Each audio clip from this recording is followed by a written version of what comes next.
বাহ বাহ বাহ বাহ বাহ! আজকের দিনটা আমাদের বেশ ভালোই কাটলো, তাই না?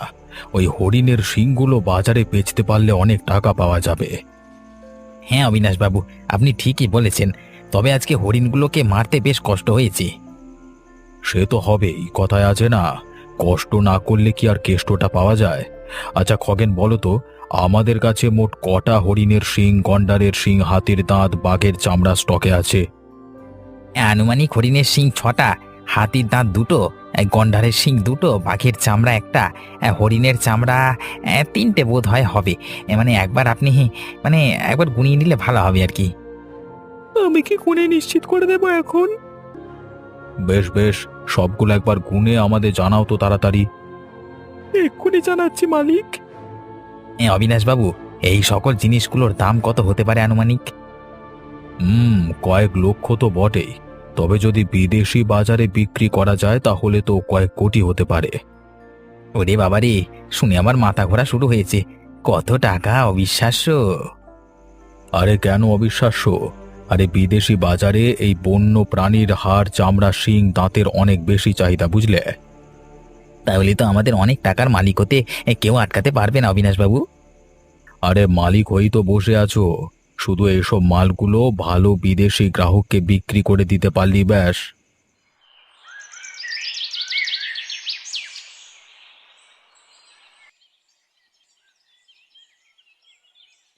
লতা, পূজা, রাখি, ওরে লীলা, শতাব্দী, ওরে সবাই তোরা এখনো শুয়ে আছিস দেখছি। আরে অনেক বেলা হলো, উঠে পড় তোরা। সংসারের হাজার কাজ পড়ে আছে, এইভাবে কতদিন তোদের পেছনে লেগে লেগে আমি কাজ করাবো বলতো? যেদিন আমি থাকবো না না, সেদিন বুঝবি তোরা। উফ, দিদা, সকাল সকাল কি অলক্ষণে কথা বলছো বলো তো? এই তো উঠে গেছি। কেন এত চাপ নিচ্ছ? আমরা সবাই মিলে সব কাজ করে দেব তোমার। আহারে, কত কাজ একেবারে করে দেবে আমার রাজকুমারীরা। বেলা বয়ে গেল, এখনো ঘুম থেকে ওঠার নাম নেই, তাদের আবার বড় বড় কথা। ও দিদা, তুমি রাগ করো না তো, আমি ওদের ঘুম থেকে তুলে দিচ্ছি। এই পূজা, রাখি, লীলা, শতাব্দী, ওঠ ওঠ, উঠে পড়। আরে দেখ দিদা কেমন রাগ করছে আমাদের ওপরে। উঠে পড় বলছি। ও ও, কি যে করিস না দিদি, আর একটু ঘুমাতে দে না রে। না লীলা, উঠে পড়। ওই দেখ দিদা কেমন রেগে আছে আমাদের ওপরে। উঠছি বাবা, উঠছি। আর ভালো লাগে না দিদা, তুমি এমনি এমনি রাগ করো কেন বলো তো সাধারণ কথা নিয়ে? এটা সাধারণ কথা?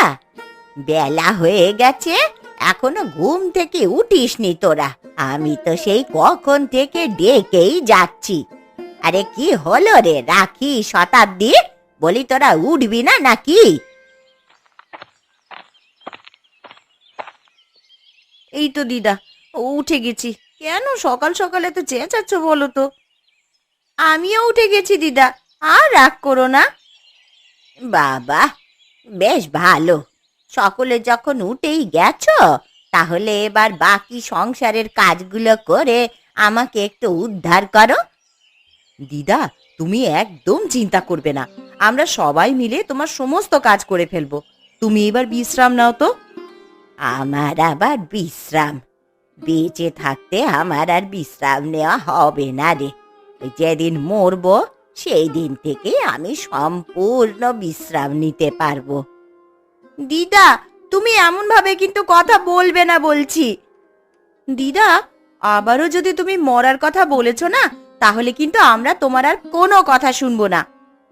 আচ্ছা আচ্ছা, ঠিক আছে ঠিক আছে, তোমরা সবাই মুখ ধুয়ে বাকি কাজগুলো সেরে ফেলো। আমি একটু বাজারের দিকে যাব ভাবছি।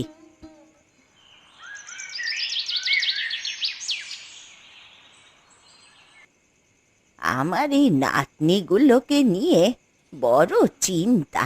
লতাটার বিয়ের বয়স হয়ে গেছে, যাই একবার অবিনাশ বাবুর কাছে।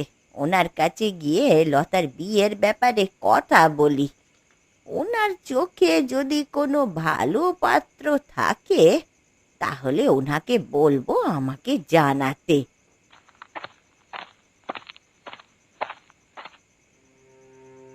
আমার অবিনাশ বাবু, আপনি নিশ্চিন্ত থাকুন, এসব কথা আপনার আমার মধ্যেই থাকবে। আর ওই আপনার চেলা, ও তো মানে আমরা কিনেই রেখেছি ওকে, হ্যাঁ, তাই এসব কথা নিয়ে বেশি ভাববার দরকার নেই।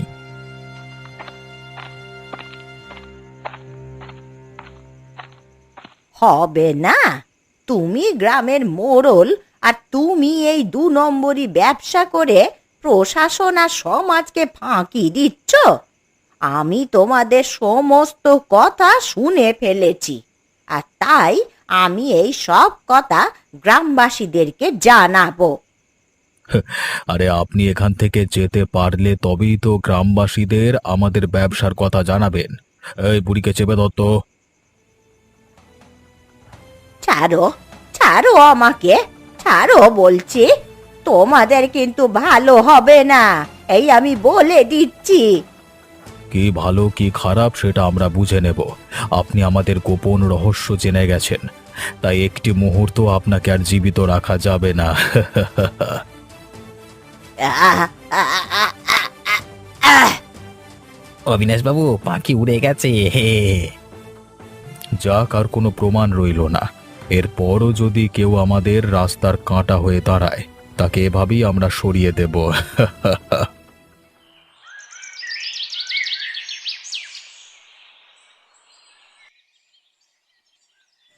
অবিনাশ বাবু, অবিনাশ বাবু, বাড়িতে আছেন?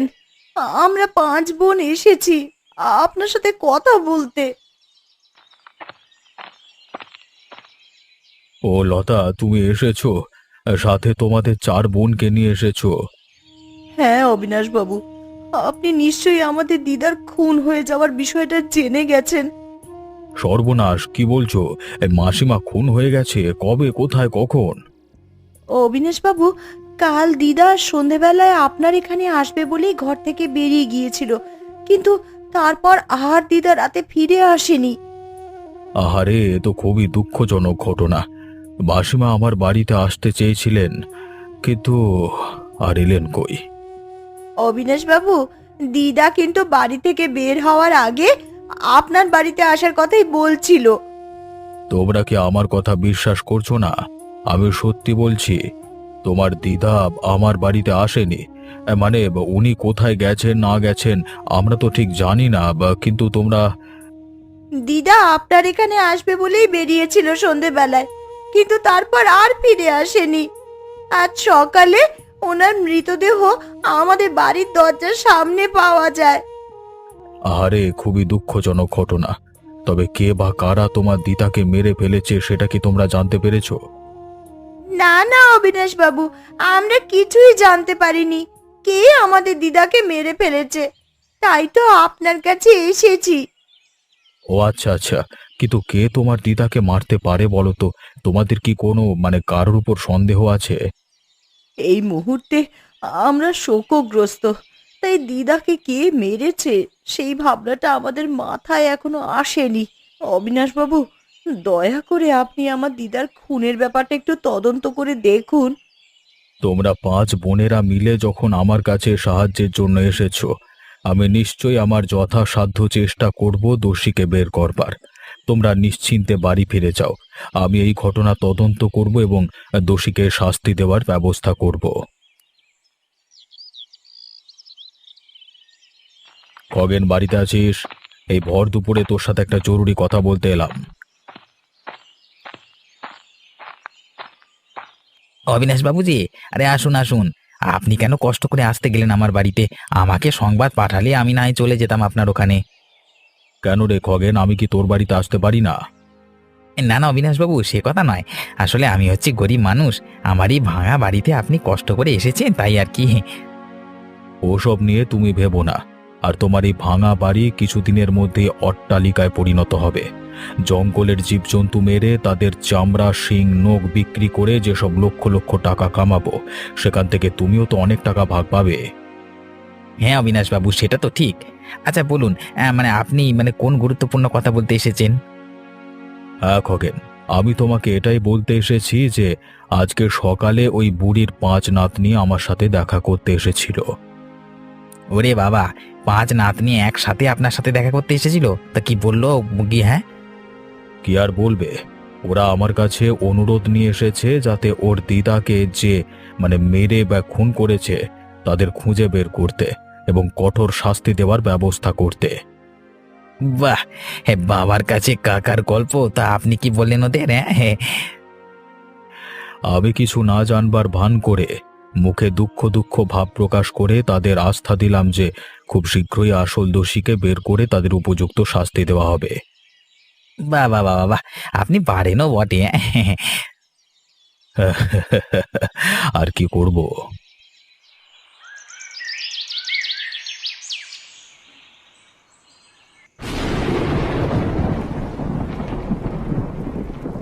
পূজা, রাখি, নীলা, শতাব্দী, তোমাদেরকে আমি একটা কথা বলবো বলে ভাবছি। হ্যাঁ, বলো না, তুমি কি বলতে চাইছো আমাদের? হ্যাঁ, বলো।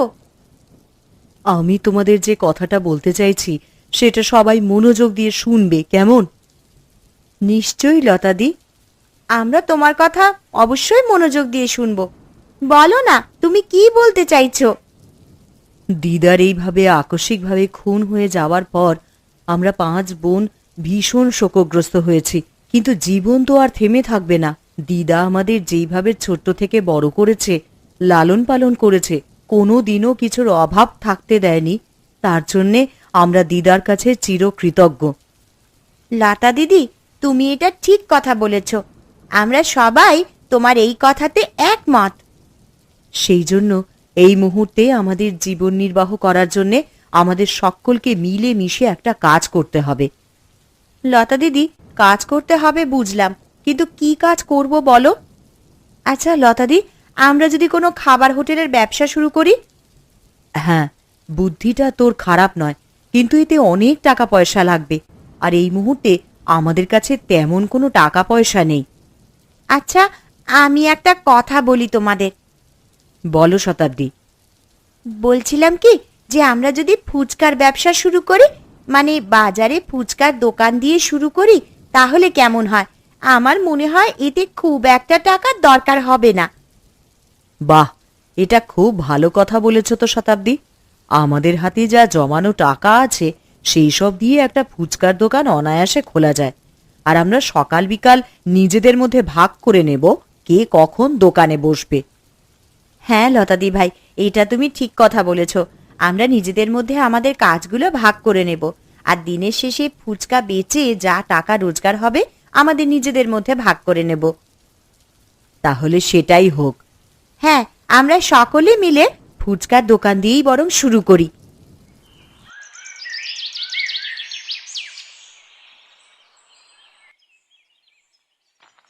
অবিনাশবাবু বাড়িতে আছেন? আমি খগেন আপনার কাছে এসেছি একটা খবর দিতে।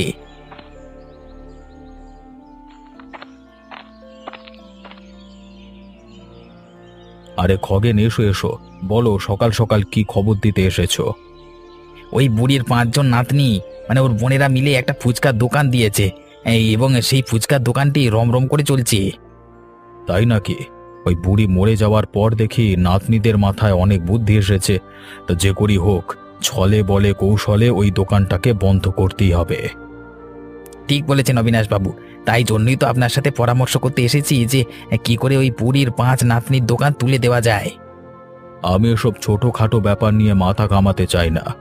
আমি জঙ্গলের কারবারটা নিয়েই বেশি আগ্রহী, তাই এই কাজটা তুমি করে নিও। আশা করি তুমি খুব ভালোভাবেই পারবে। সে তো আমি পারবই অবিনাশবাবু। ঠিক আছে, আপনি যখন আমাকে অনুমতি দিলেন, আমি ওই বুড়ির এই ফুচকার দোকানটা, মানে বুড়ির নাতনির ফুচকার দোকানটা তুলে দেওয়ার ব্যবস্থা করছি আর কি।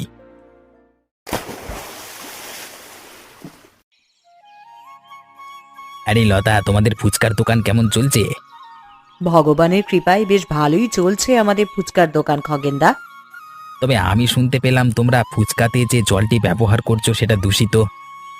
না না খগেনদা, কে বলেছে আপনাকে আমরা ফুচকাতে দূষিত জল ব্যবহার করছি? বাহ বাহ, একখান ফুচকার দোকান দিয়ে 2 পয়সা হাতে পেয়ে ধরাকে সরা জ্ঞান করেছো না? আপনার কোথাও যেন একটা ভুল হয়েছে। হ্যাঁ, আমি ঠিকই বলছি, নইলে সত্য কথা শোনবার পরে এভাবে আমার মুখে মুখে তর্ক করতে না। আমরা যদি দূষিত জল ফুচকাতে ব্যবহার করতাম, তাহলে গ্রামের লোকেরা এই বিষয় নিয়ে নিশ্চয়ই নালিশ করতো আমাদের কাছে। মোটেও না, আমি কিছুই ভুল করিনি। আমি যেটা দেখতে পেয়েছি সেটাই বলছি। আমি আজই গ্রামের মোড়ল এবং গ্রামবাসীকে বলবো এই যে তোমরা কিভাবে মানে বিষ জল মিশিয়ে ফুচকা বিক্রি করছো। দাঁড়াও।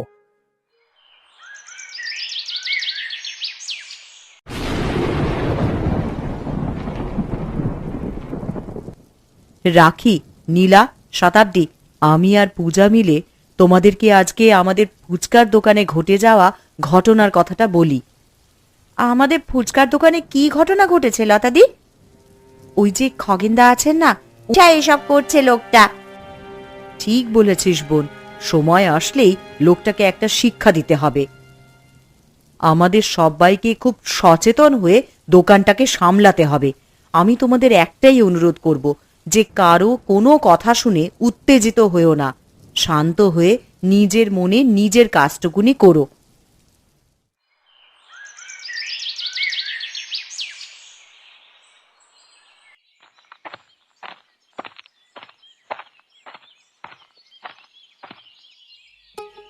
আরে অবিনাশবাবু, কোথায় যাচ্ছেন আপনি? আমি তো তোমার বাড়ির দিকে যাচ্ছিলাম। ও তাই নাকি? আপনি আমার বাড়িতে আসছিলেন? বেশ বেশ, কেন বলুন তো? আসলে আমাদের কালকে জঙ্গলে যাওয়ার পরিকল্পনাটা নিয়ে তোমার সাথে আলোচনা করবার জন্য বাড়িতে যাচ্ছিলাম। ও আচ্ছা আচ্ছা, বেশ বেশ, ভালোই হলো। তাহলে আপনার সাথে এখানেই দেখা হয়ে গেল। আমি আপনাকে কিছু বলবার জন্য উৎসুক হয়ে আছি। আচ্ছা, আগে তুমি বলো, তুমি কি বলতে চাইছো? কালকে বিকেলে আমি ওই বুড়ির নাতনির ফুচকার দোকানে গেছিলাম। এরপর আমি ওদেরকে অভিযোগ করি যে ওরা ফুচকাতে দূষিত জল ব্যবহার করছে। বাহ, এটা তুমি দারুণ দিয়েছো। আরে আমি তো আগেই বলেছিলাম যে এই ছোটখাটো ব্যাপারগুলো তুমি সুন্দর করে বুঝে নিতে পারবে। আচ্ছা, তোমাদেরকে আর কি বললো? ওরা কিছু বলবার সুযোগ পায়নি। আমি ওদেরকে এই বলে শাসিয়েছি যে ওদের ফুচকাতে এই অশুদ্ধ জল ব্যবহার করার কথাটা গ্রামের মোড়ল আর গ্রামবাসীদের জানাবো। এরপর খুব শীঘ্রই ওদের ফুচকার দোকান তুলে দেওয়ার ব্যবস্থা করব। সাবাস খগেন, এটা তো মানতেই হয় যে তোমার মাথায় অনেক দুষ্ট বুদ্ধি। হে হে।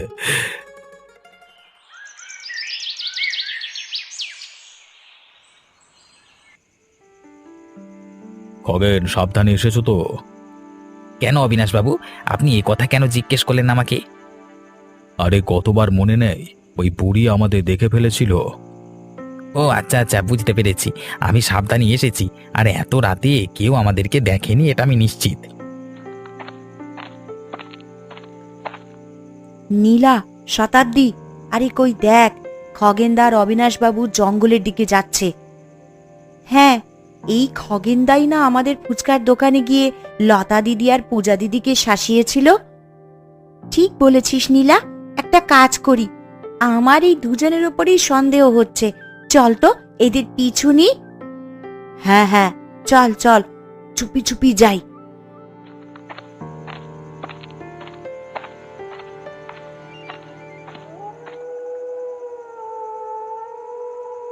অবিনাশবাবু, আজকেও আমাদের বেশ লাভ হলো বলুন। এক জোড়া হরিণের শিং, একটি হাতির দাঁত আর বাঘের ছাল পেলাম। ঠিক বলেছ খগেন, এভাবে যদি আমরা জঙ্গলের জন্তু জানোয়ারকে মেরে তাদের চামড়া, দাঁত, শিং বিদেশে বেচে দিতে থাকি, তাহলে কিছুদিনের মধ্যেই আমরা করোড়পতি হয়ে যাব। হ্যাঁ হ্যাঁ। ঠিক বলেছেন অবিনাশবাবু, আর কিছুদিনের মধ্যেই আমরা অনেক টাকার মালিক হয়ে যাব। হে, আচ্ছা খগেন, আমার মনে কেমন যেন সন্দেহ করছে। তুমি সাবধানে এসেছো তো? কেউ তোমাকে বা আমাকে দেখে ফেলেনি তো? গতবার ওই বুড়ি, মানে যার 5 নাতনি আছে, সে আমাদের সব কথা শুনে ফেলেছিল। না না অবিনাশবাবু, আপনি নিশ্চিন্তে থাকুন। আমাদের কেউ দেখেনি। আর ওই বুড়ির কথা বলছেন, তাকে তো আমরা মেরে ফেলেছিলাম গলা টিপে। আর যদিও বা কেউ দেখেনি, তার অবস্থা ঠিক হয়ে গেছে। রাখি, শতাব্দী, তোমরা শুনলে তো ওরা কি বলল? হ্যাঁ, ওরাই আমাদের দিদাকে মেরে ফেলেছে। নীলা, আমাদের দিদার খুনের প্রতিশোধ আমরা নেবই। এখনই চলো, সমস্ত ঘটনা যা আমরা শুনলাম আর দেখলাম সবকিছু লতা দি আর পূজা দিকে বলতে হবে। হ্যাঁ হ্যাঁ, ঠিক বলেছ। চলো চলো, এখনই চলো।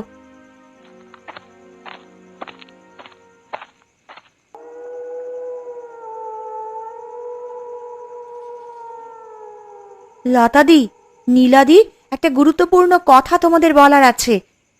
রাখি, নীলা, শতাব্দী, তোদের সবাইকে এত উত্তেজিত মনে হচ্ছে কেন? কোথায় গিয়েছিলি তোরা? সব বলছি লতাদি, আগে রাখি কি বলছে সেটা শোনো। কি হয়েছে রে রাখি, এইভাবে এত অস্থির দেখাচ্ছে কেন তোদের? লতাদি, পূজাদি, আজ রাতে আমি আর নীলা আর শতাব্দী যখন দোকানের দিকে যাচ্ছিলাম তখন আমরা অবিনাশবাবু আর খগেনকে জঙ্গলের দিকে যেতে দেখতে পাই। অবিনাশবাবু আর খগেন জঙ্গলে গিয়ে কি করেছে? ওখানে তো অনেক জঙ্গলি জন্তু জানোয়ার থাকে, সেই জন্যই তো ওরা জঙ্গলে গেছে।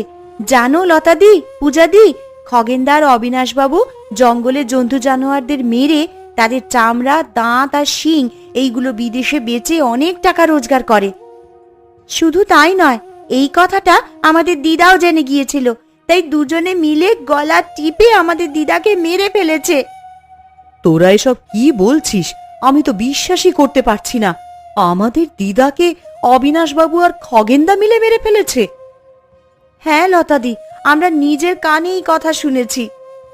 তাহলে আমরা এই সমস্ত ঘটনা পুলিশ আর গ্রামবাসীদেরকে জানাবো। জঙ্গলের প্রাণীদের হত্যা করা একটা দণ্ডনীয় কাজ, তাই অবিনাশবাবু আর খগেন কঠিন থেকে কঠিনতম শাস্তি পাবে।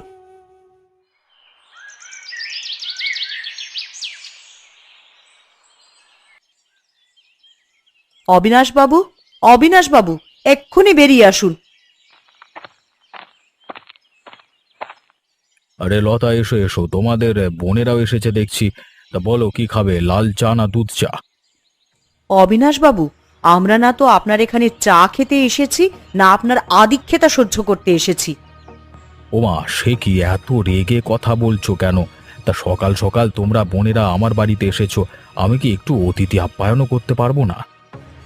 অবিনাশবাবু, আর নাটক করতে হবে না, কারণ আপনি যে মুখোশটা পরে আছেন সেই মুখোশটা আমরা গ্রামবাসীদের সামনে খুলে দেব। এসব কি বলছো তোমরা? মুখোশ, গ্রামবাসী, আমি তো কিছুই বুঝছি না। আহা, কিছুই বুঝছেন না? না, ন্যাকামো হচ্ছে। অবিনাশবাবু, আর বেশি নাটক করবেন না। আপনার এবং খগেনদার সমস্ত 2 নম্বর ধান্দার কথা আমরা জেনে গেছি। তাই অবিনাশবাবু, আমি আর রাখি আর শতাব্দী আমরা 3 জন মিলেই গতকাল রাতে আপনাকে আর খগেনদাকে জঙ্গলে যেতে দেখেছিলাম। সেইখানে গিয়েই জানতে পারলাম কিভাবে আপনারা জঙ্গলের জন্তু জানোয়ারদেরকে মেরে তাদের হাড়গোড়, দাঁত, চামড়া, শিং বিক্রি করে টাকা কামাচ্ছেন। সর্বনাশ, এরা কি করে এসব জেনে গেল? কালকে খগেনকে যখন বলেছিলাম, সে তো বলেছিল ও সাবধানে এসেছে এবং কেউ আমাদের দেখেনি। জঙ্গলে আসতে তাহলে মানে এরা কি করে জানলো? অবিনাশবাবু, আমরা এটাও জানতে পেরেছি যে আমাদের দিদাকে আপনারা কি নির্মম ভাবে গলা টিপে মেরে ফেলেছেন, কারণ উনিও আমাদের মতনই আপনাদের কর্মকাণ্ডের কথা জানতে পেরে গিয়েছিলেন। না না, ওই আর কি, ইয়ে। আর একটা কথাও বলবেন না। আপনাদের সমস্ত কার্যকলাপের কথা আমরা পুলিশকে আর গ্রামবাসীদেরকে জানিয়ে দিয়েছি। ওই দিকে দেখুন, আপনার জন্যে আর আপনার প্রিয় খগেনের জন্যে জেল অপেক্ষা করছে।